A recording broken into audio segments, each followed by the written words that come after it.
Mas agora a gente vai falar sobre essa aprovação desse projeto que regulamenta a exploração de recursos minerais, hídricos e orgânicos em reservas indígenas.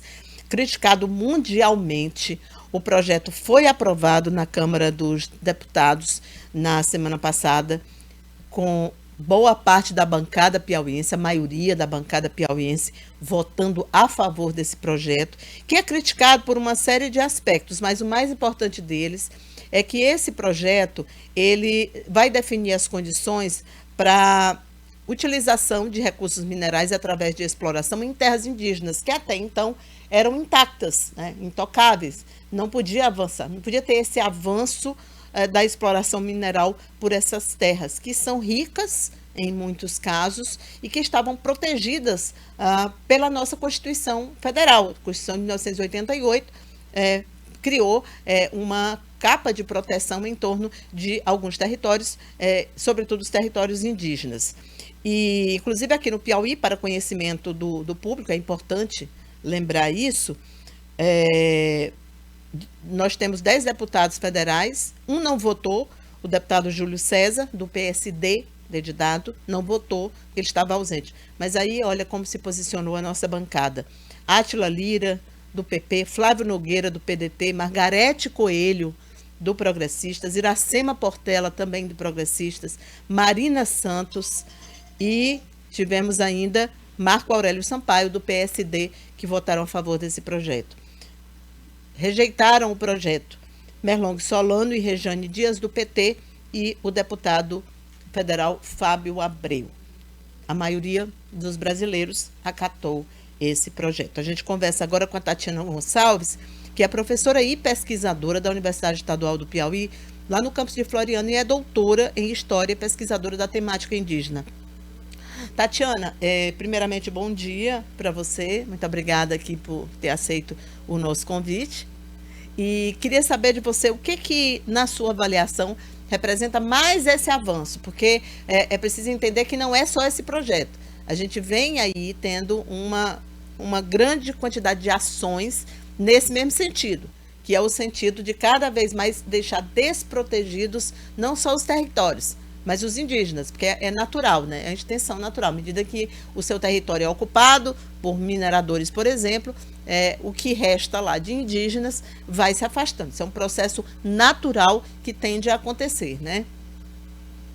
Bom dia, Cíntia. Bom dia. Muito obrigada pelo convite, fico muito feliz de poder falar um pouco sobre esse tema que é tão relevante, né, para a gente pensar a situação dos povos indígenas hoje. Sim, como você bem colocou, o PL 191, né, que é o que foi aprovado na semana passada na Câmara, né, aprovado o regime de urgência, né, para votação, ele ainda vai seguir para votação em plenário em abril, mas foi votado em regime de urgência, solicitado, né, pelo líder do governo na Câmara, para, obviamente, aí, complementar um conjunto de projetos, né, que vem avançando sobre os territórios indígenas. Nós temos outros projetos tão graves quanto esse, né, nós temos o PL 490, que tem no seu cerne, né, a tese do marco temporal, que também está tramitando, né, vai ser votado no STF, que é a tese de que só se demarcaria terras indígenas àqueles que estarem ocupando esses territórios até a promulgação da Constituição, ou seja, em outubro de 1988. Né? Então, são vários projetos que têm no seu cerne uma política anti-indígena, né? Uma política que é defendida aí pelo nosso governo, pelo nosso presidente, né, deliberadamente. Ele já falou em todos os momentos que ele foi questionado que ele não demarcaria 1 centímetro de terra indígena. Então, esses projetos, eles englobam o que os povos indígenas chamam de pacote da maldade, né, porque ferem, né, direitos constitucionalmente garantidos, né. Nós temos na nossa Constituição um artigo, né, 2 artigos, na verdade, no capítulo 8, que falam dos direitos dos povos indígenas, né? Especificamente o artigo 231, que está sendo aí deliberadamente usurpado, né, pelo Congresso, né? O artigo 231 ele vai falar que é direito dos povos indígenas, né, a ocupação e usufruto dos seus territórios, né, tradicionalmente ocupados.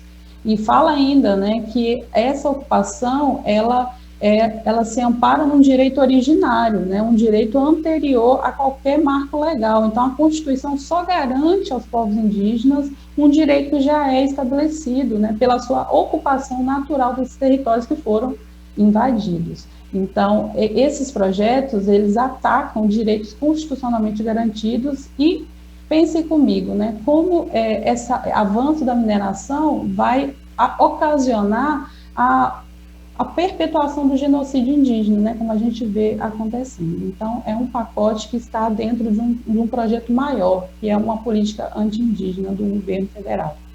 Eu vi aqui um tweet do Carlos Mink, né, que já foi ministro do Meio Ambiente, que ele fala que não só a liberação e que esse projeto prevê exploração de tudo, do petróleo até a construção de hidroelétricas, e questiona também os compromissos assumidos pelo governo federal na COP26. Quem não lembra, né, da participação brasileira assumindo compromissos perante a comunidade internacional.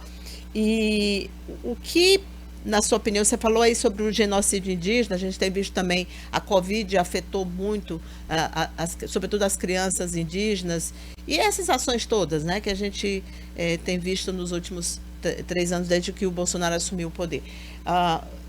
Vocês têm dados já sobre, por exemplo, a redução dessa população, ou o êxodo para outras cidades, sendo eles retirados aos poucos dessa terra?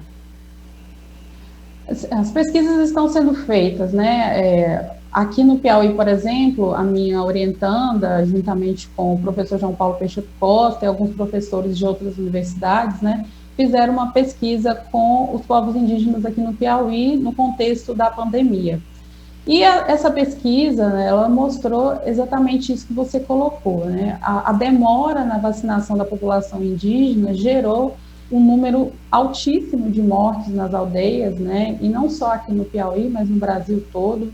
Então, é uma política deliberada de extermínio dessa população, né? Então, tem vacinas perdendo, tem vacinas que foram, como a gente viu no caso dos Yanomami, né, em Roraima, que foi deliberadamente disponibilizada para os garimpeiros e tirada dos indígenas, né? Então, esse pacote da maldade, ele está impregnado em várias outras ações, né? E o caso da pandemia só reforça essa política genocida. Nós temos alguns locais, o Piauí é um deles, onde tem uma política contrária, né? Uma política de proteção, inclusive nesse quesito da vacinação. A primeira criança vacinada contra a Covid no Piauí foi uma criança indígena da etnia Tabajara, lá em Piripiri, que é bem simbólico. Claro que não temos os dados, né, sobre essa população indígena que temos aqui no Piauí vacinada, mas assim, não deixa de ser simbólico. Então, qual é a avaliação que você faz da política existente aqui no estado? O estado do Piauí realmente avançou, né, em 2020 ao reconhecer formalmente a presença indígena no estado, né?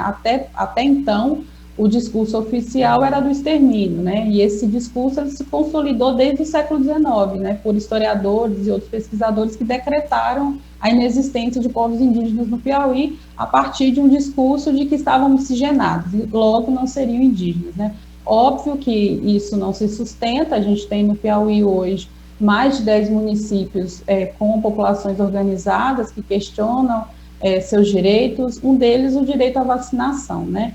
E nós tivemos 2 terras tituladas recentemente pelo governo do estado aos povos indígenas do Piauí. No entanto, a gente precisa avançar muito, né? Não há políticas públicas específicas, por exemplo, no que tange à educação. Não há a organização do estado do Piauí de uma política educacional indígena, por exemplo, né? Não há uma política direcionada a essas populações. Então, há necessidade de avançar muito, embora, obviamente, a gente tenha aí progredido nesses últimos 2 anos. Tá certo, Tatiana. Olha, muito obrigada pela entrevista, também pelos esclarecimentos. E é impressionante imaginar que só há 2 anos, você lembrou aí da data, houve um reconhecimento na existência de indígenas que não teriam sido exterminados. Então, há toda uma invisibilidade desses povos no Brasil inteiro. O Piauí é só um exemplo, né? Um estado que tem um dos seus rios principais de nome indígena, várias localidades, Piripiri, inclusive, tem uma presença muito forte e preferiu, ao longo da grande parte da sua história, dizer ou simplesmente aceitar que eles tinham morrido. Então, realmente, é muito triste a gente imaginar isso. 2 anos, a gente tem muito ainda o que resgatar. Obrigada.